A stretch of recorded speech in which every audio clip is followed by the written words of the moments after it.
Let me speak plainly, without embellishment or overstatement.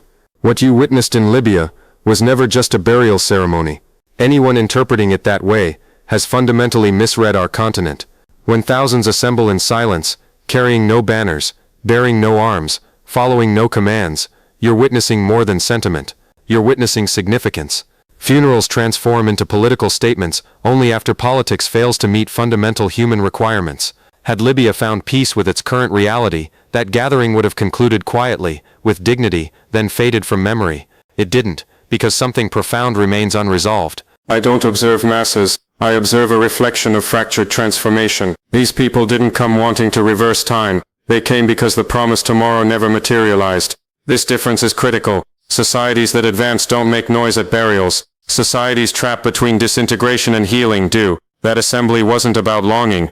It was about measuring. People recall how their neighborhoods once operated, how governance once performed, how the nation once presented unified direction. Remembrance gains strength only when circumstances force citizens to weigh losses against gains. What disturbs many beyond our borders is that this measuring is no longer private. It's now public. When communities feel protected, they don't idealize yesterday.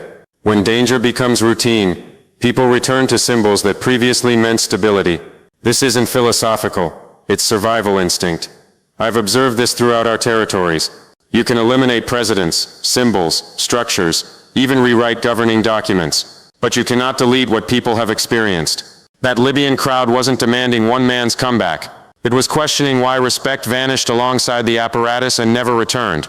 That inquiry poses danger not because it breeds conflict, but because it generates understanding. Understanding shatters official stories. Understanding reveals the distance between commitments and reality. That's why this occasion unsettled certain observers, because it was subdued, spontaneous, and impossible to characterize as disorder. It was the resonance of a nation rediscovering itself. I need absolute clarity here because this is where numerous experts miscalculate. This massive funeral attendance doesn't signal backward movement. It signals dissatisfaction with today. When frameworks function, people channel optimism forward. When frameworks fail, optimism searches history for perspective. This isn't frailty, it's natural response. In Libya, people didn't congregate because they opposed advancement. They congregated because advancement never touched them. Streets didn't grow safer.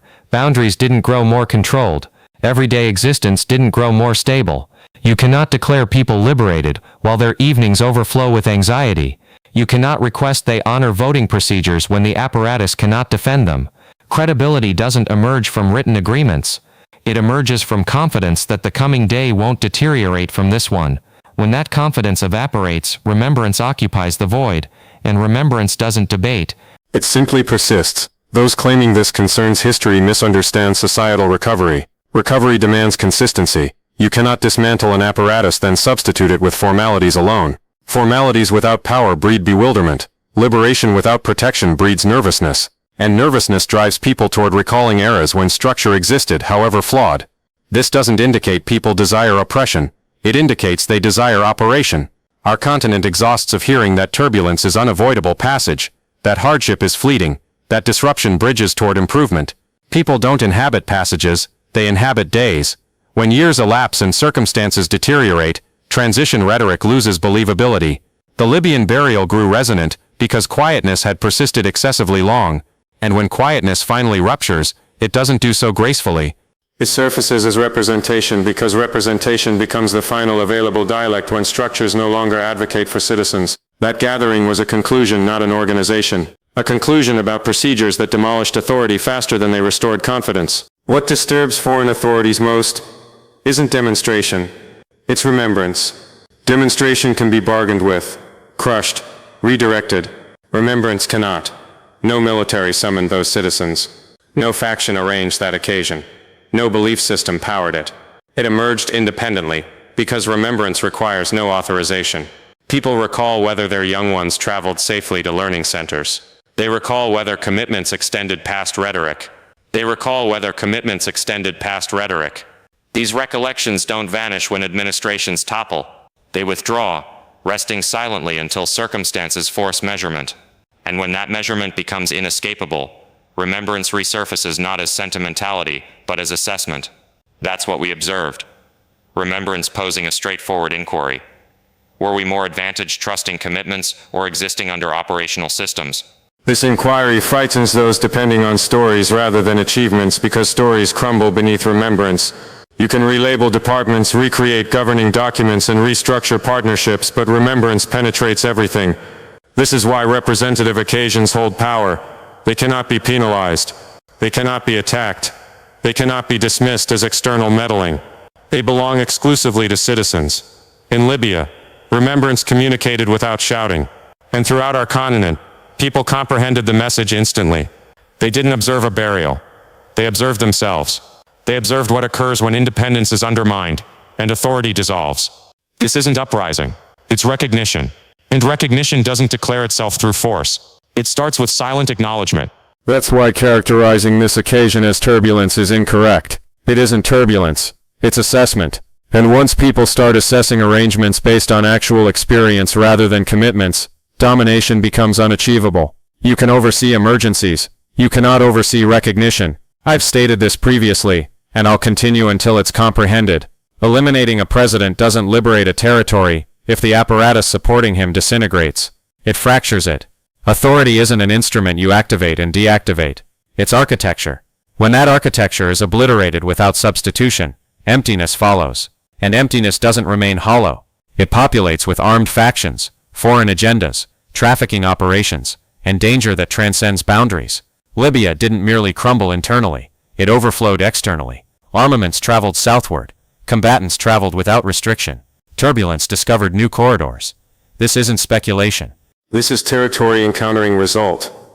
The Sahel didn't select this circumstance. It inherited it. And this is why Libya's occasion matters past its frontiers. When a nation forfeits independence, surrounding territories bear consequences. Foreign authorities frequently believe turbulence can be restricted. It cannot. You cannot precisely extract authority and anticipate structure to self-regenerate. Structure demands credibility, and credibility demands consistency. Voting procedures without cohesion generate rivalry. Structures without authority become vacant construction. Protection without independence becomes reliance. This is the configuration our continent recognizes currently. Not because we oppose representative government, but because we oppose superficial interpretations of it. Representative government without safety isn't liberation. Transformation without stability isn't advancement. Libya's burial occasion wasn't about reviving previous apparatus. It was about revealing what occurs when authority is shattered faster than it's reconstructed. This understanding isn't philosophical. It's functional. And our continent is finished being the experimentation location for concepts that disregard human expenses. We aren't opposing collaboration. We're opposing trials executed without our agreement. If independence is compromised anywhere, danger multiplies everywhere. That's the reality many prefer avoiding. But reality, like remembrance, has methods of returning. There's a misconception that keeps contaminating how our continent is approached, and I need to confront it straightforwardly. Credibility isn't generated by documentation, endorsements, or acknowledgement from distant capitals. Credibility is generated when a parent trusts her young ones will arrive home protected at nightfall. When a cultivator trusts his territory won't be seized through violence. When a merchant trusts the coming day won't be more hazardous than this one. This is how credibility is calculated where I originate. You can conduct voting procedures annually. But if the apparatus cannot defend its citizens, those procedures lose significance. In Libya, credibility was discussed as though it were a mechanical concern, something installable through formalities. But credibility isn't an apparatus you transfer. It's a connection that develops through achievement. Following intervention, Libya received voting materials before confidence, commitments before defense, and structures before authority. And when those structures failed delivering protection, people didn't just lose trust in representative government alone. They lost trust in the complete architecture presented to them. This is why remembrance becomes hazardous to imposed arrangements. People recall when the apparatus operated, even if imperfectly. They recall when regulations were transparent, when authority existed, when existence followed foreseeable patterns. That remembrance doesn't dispute transformation, it disputes chaos. When credibility vanishes, people don't turn extreme immediately. They turn private. Let me state something that might sound troubling to some but must be voiced truthfully. Voting procedures don't automatically generate cohesion. Actually, when implemented prematurely, they can intensify separation. In Libya, voting procedures materialized before the territory had recovered, before protection was consolidated, before structures commanded acknowledgement throughout the region. What resulted wasn't representative government establishing roots, but rivalry without unity, numerous authorities asserting credibility, armed collectives supporting governmental stances, and foreign participants selecting positions based on advantage rather than stability. This is what occurs when appearance substitutes essence. Voting procedures are instruments, not bedrock. They demand a mutual understanding of collective identity to operate. Without that, voting materials become armaments, and outcomes become challenged personalities. Our continent has absorbed this understanding through suffering. You cannot accelerate governmental ceremonies and anticipate communal confidence to follow. Confidence must arrive first. Protection must arrive first. A nation must exist before it can be separated into governmental selections. Otherwise, voting procedures become performances that appear remarkable from outside and crumble beneath internal tension. Libya's experience isn't singular. It mirrors a wider misconception forced on post-conflict communities. Stability isn't generated by velocity, it's generated by arrangement. You reconstruct authority, consolidate protection, restore everyday structure, and only then do governmental rivalry and diversity strengthen the nation. When this arrangement is inverted, voting procedures intensify division, rather than solving it.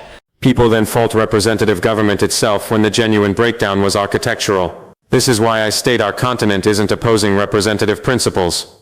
We're opposing hollow interpretations of them. Representative government that cannot defend existence becomes theater, and theater doesn't nourish people. It doesn't protect frontiers, it doesn't halt force. Libya's occasion demonstrated what occurs when voting procedures materialize before credibility.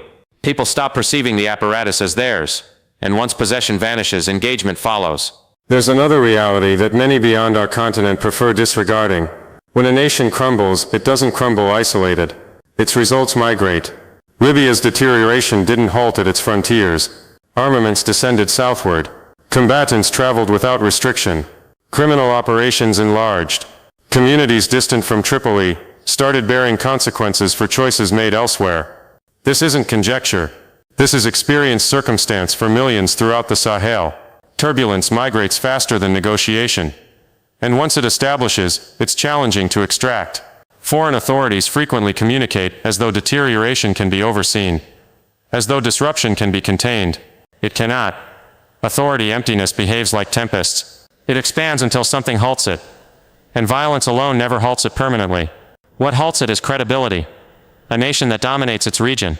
A government that demands compliance not through intimidation but through acknowledgement.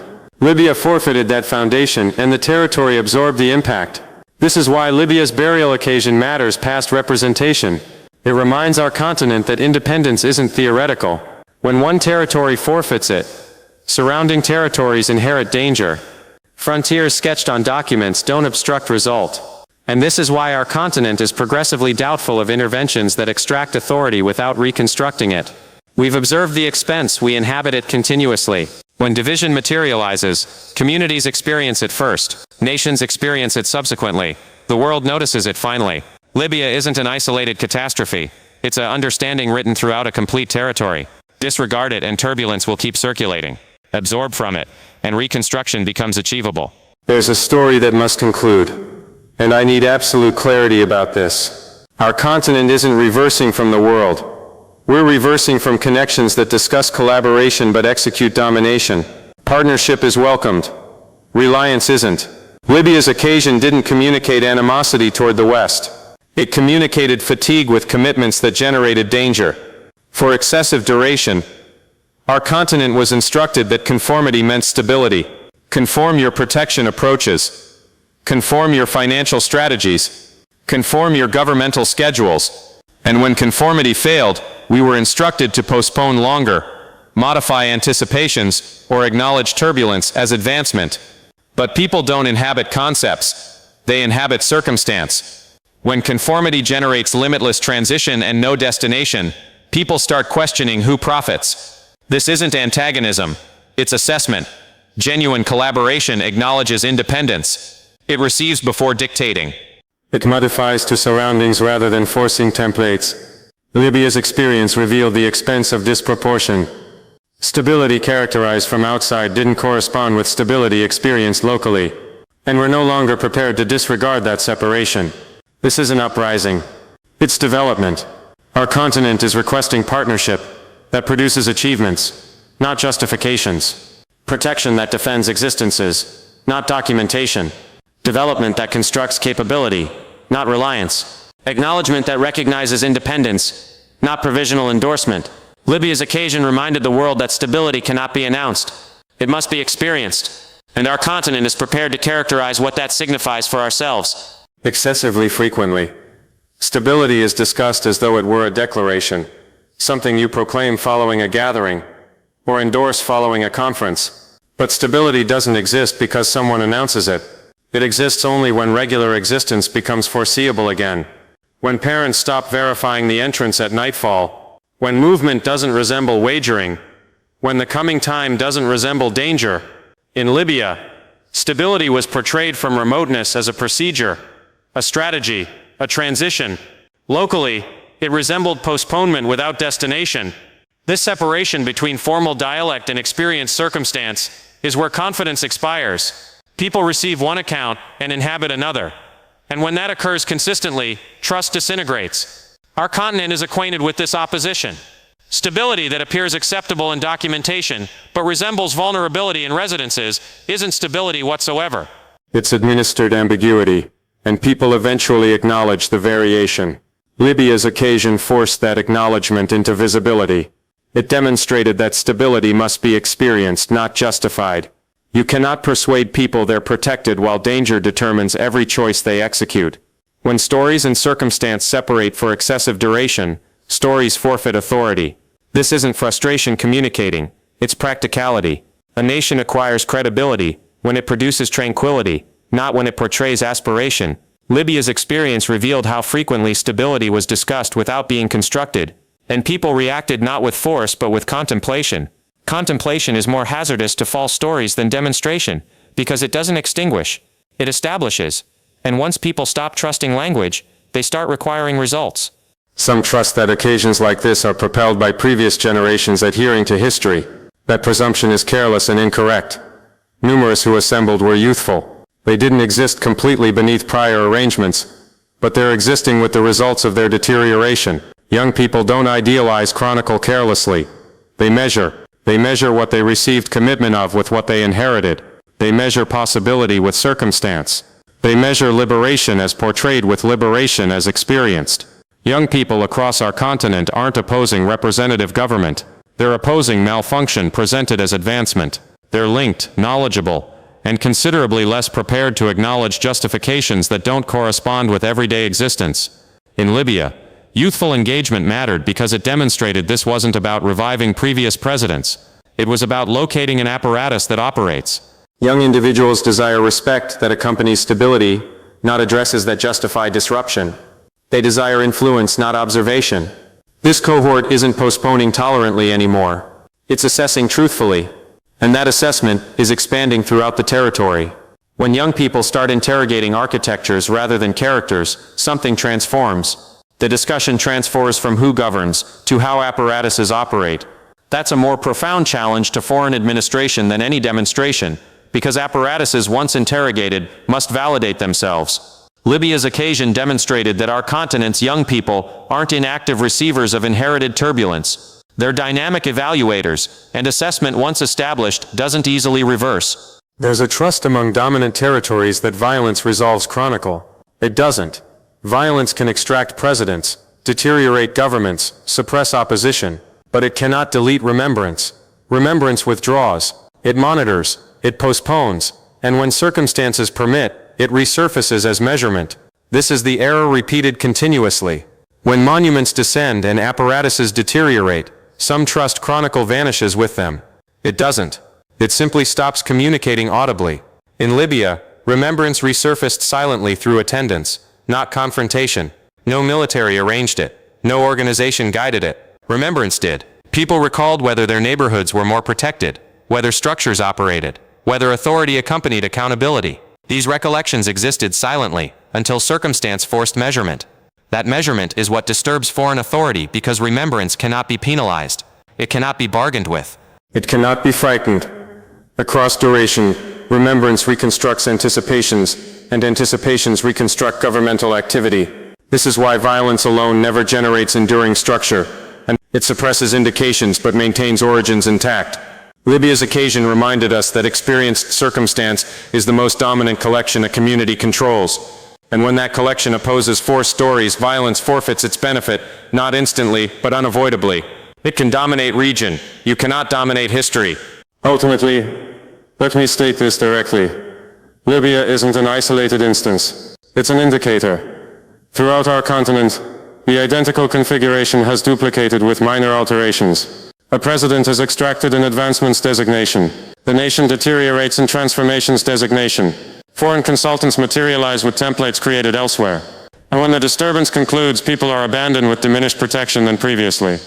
This configuration is currently extensively acknowledged, not in declarations but in experienced circumstance. Our continent is absorbing collectively, and absorption modifies conduct. Libya's occasion matters because it validates what numerous already experienced but couldn't yet express. That externally created resolutions don't automatically generate internal stability. That independence cannot be delayed limitlessly. That credibility must be constructed from foundation upward.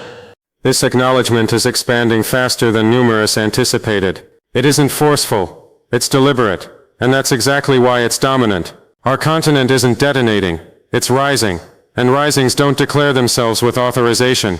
They surface as interrogations that resist vanishing. Libya posed one such interrogation silently, publicly, and unmistakably, and currently the territory is receiving. What numerous choice creators distant from this territory fail comprehending is that turbulence doesn't remain where it's generated. When authority deteriorates in one location, the results don't postpone at the frontier for authorization to transfer. They migrate with armaments, with combatants, with despair, with possibility for those profiting from chaos. Libya instructed us this understanding, agonizingly. Its deterioration didn't remain a Libyan concern. It descended southward, into the Sahel, eastward and westward, through trafficking corridors that had never been intended to transport such burden. Communities that had zero involvement with the intervention started bearing expenses. Cultivators, merchants, settlements, distant from any capital, suddenly discovered themselves existing with danger, transferred from choices executed elsewhere. This is why I state territory doesn't forgive governmental abbreviations. Authority emptiness behaves like tempests. It enlarges until something halts it. And if credibility doesn't occupy that location, force will. Foreign authorities frequently communicate as though turbulence can be overseen, restricted, observed. But turbulence doesn't react to observation. It reacts only to authority that's acknowledged locally. This is why our continent monitors Libya so attentively. Not from inquisitiveness but from result. Because we comprehend that when a nation is deteriorated without substitution, the impact movements migrate. And once those impact movements establish into surrounding communities, reconstruction becomes more challenging, more gradual, and more expensive. Libya's occasion reminds us that independence isn't representative. It's architectural, forfeited in one location, and numerous will experience the vacancy. There's a firm reality that Chronicle keeps duplicating, yet numerous resist absorbing it. Armed violence is exceptionally capable at obliteration. It's exceptionally inadequate at fabrication. You can extract a government in periods. You cannot reconstruct a territory in the identical method. Territory construction demands tolerance, credibility, and local possession. These elements cannot be transported by aerial attacks, or bargained in foreign accommodations. Libya's experience established this transparent. The velocity with which authority was demolished wasn't corresponded by the attention with which a fresh apparatus was constructed, and into that disproportion advanced disruption. Armed collectives occupied locations previously held by structures. Devotion divided. Authority became disputed. This is what occurs when violence surpasses perspective. Our continent has observed this configuration excessively frequently. Violence extracts a concern that's apparent, but abandons concerns that are architectural. And architectural concerns don't vanish. They replicate. Libya's burial occasion wasn't an approval of violence. It was a reminder of its boundary. People weren't honoring authority. They were grieving the forfeiture of an operational nation. That variation matters because it demonstrates that stability isn't generated by who possesses armaments, but by who possesses credibility. And credibility develops only where people acknowledge themselves in the apparatus that administers them. For numerous years, our continent was instructed that if it pursued certain directions, governmental, financial, protection-based, stability would result naturally. When it didn't, the justification was consistently postponement. Postpone longer, transform more profoundly, acknowledge turbulence as transition. But people don't inhabit transitions permanently. At some moment, tolerance becomes assessment, and assessment generates conclusion. Our continent is currently measuring what received commitment of with what was transported, not sentimentally, but functionally. Did protection advance? Did possibility enlarge? Did respect elevate? In Libya, the response for numerous was negative. And that understanding echoed distant past Libya itself, because the identical interrogations are being posed everywhere. This isn't antagonism toward collaborators, it's responsibility. People are no longer content with aspirations, they're requesting achievements. And when achievements don't surface, stories forfeit authority. Libya's occasion demonstrated that measurement has accessed the communal location quietly but resolutely. Once communities start calculating apparatuses by results rather than justifications, the governmental environment modifies permanently. You can no longer oversee anticipations with language alone. This is frequently miscomprehended. Our continent isn't opposing the world. We're opposing disproportion. We're not sealing entrances. We're interrogating who dominates them.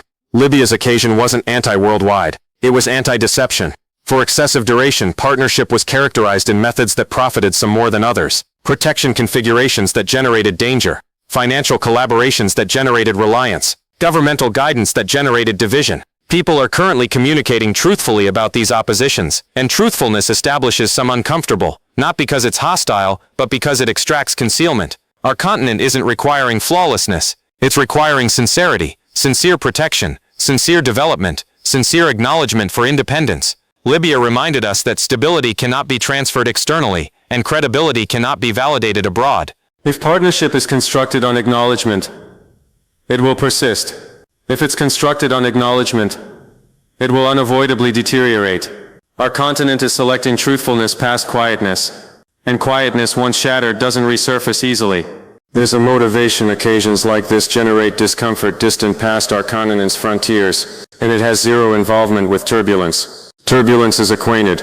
It can be overseen, financed, examined, and even utilized. What generates uneasiness is independence. When people start deliberating for themselves, measuring for themselves, choosing for themselves. Libya's occasion was unsettling, not because it endangered force, but because it disclosed independent conclusion. No declarations were required.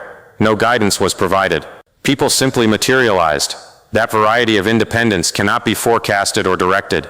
For periods, our continent was anticipated to acknowledge structures created elsewhere. Even when those structures failed locally, as extensive as compliance existed, interrogations were accepted as extensive as they remained confidential.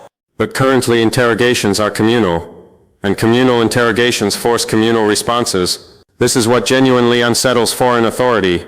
Not uprising, but transparency. When people stop posing what they're instructed to pose, and start posing what they require comprehending, administration becomes unachievable. Libya's occasion demonstrated that our continent is no longer postponing to be interpreted.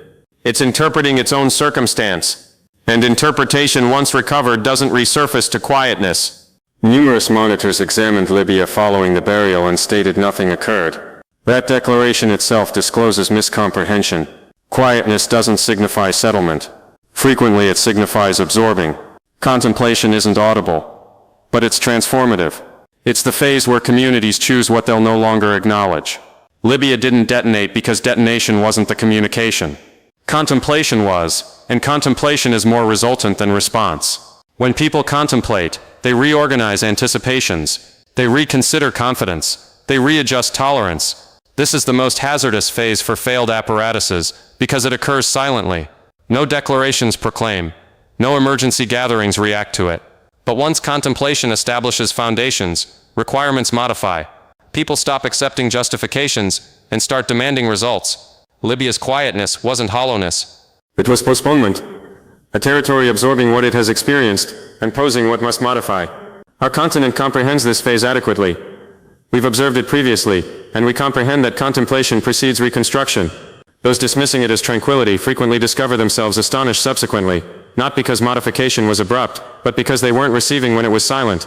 There's no approaching discussion that can disregard the function of young people, and this is where numerous still miscalculate. Our continent's young people aren't postponing for authorization to deliberate. They're linked, knowledgeable, and profoundly conscious of worldwide stories. But they're also established in local circumstance. They observe oppositions transparently. They receive commitments duplicated while circumstances stagnate. They monitor resources existing while possibility remains limited. And they're no longer content with representative incorporation. In Libya, youthful attendance mattered. because it validated this wasn't about reviving previous presidents. It was about reconstructing credibility itself. This cohort doesn't calculate credibility by designations or approvals. They calculate it by operation. Does the apparatus operate? Does it defend? Does it present a coming time worth contributing in? Young people aren't opposing representative government. They're opposing apparatuses that execute representative government without transporting respect. This variation matters because it signifies the requirement isn't for diminished engagement, but for significant administration. Libya's occasion echoed with young people throughout our continent, because it confirmed their interrogations. And once young people stop acknowledging inherited justifications, the governmental environment transforms permanently. Apparatuses must modify or become meaningless. This matters profoundly. What the world observed wasn't disruption. It was recognition. A community acknowledging that incomplete transitions don't vanish. They gather tension. And unavoidably that tension requires recognition. Libya's occasion wasn't about resurrecting history. It was about confronting the current truthfully. Our continent isn't requesting flawlessness. It's requesting apparatuses that operate, collaborations that acknowledge independence, and coming times that belong to those inhabiting in them. The period of presumed agreement is concluded. What substitutes it will rely on? Whether involvement transforms from domination to partnership, from templates to comprehension, from acceleration to tolerance. This isn't a danger. It's a proposal. Our continent is communicating in its own expression again. And once expression is discovered, it's never easily silenced. The selection before the world is straightforward. Receive currently or respond subsequently.